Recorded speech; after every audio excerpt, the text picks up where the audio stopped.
Key switch. Unlocked. Hello, dear learners. Today, we're diving into an interesting English phrase, key switch.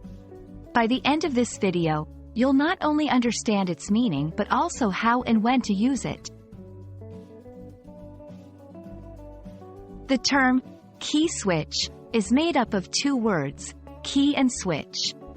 Individually, key often refers to a piece of metal used to open locks or start engines, while switch can refer to a device that turns something on or off.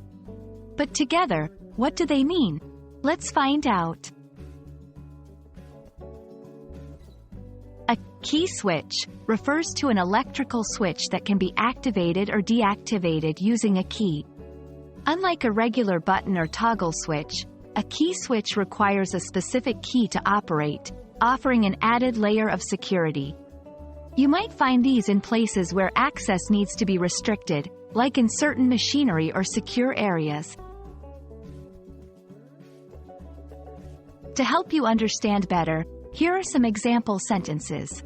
1. The main power supply has a key switch to ensure unauthorized personnel don't turn it on. 2. To start the engine, you'll need to turn the key switch. 3. For added security, the laboratory doors have a key switch instead of a regular button. So there you have it. Now you know what a key switch is and how to use it in sentences. Remember, English is full of such unique phrases, and understanding each one is a step closer to mastering the language. Hope this video was insightful. Happy learning!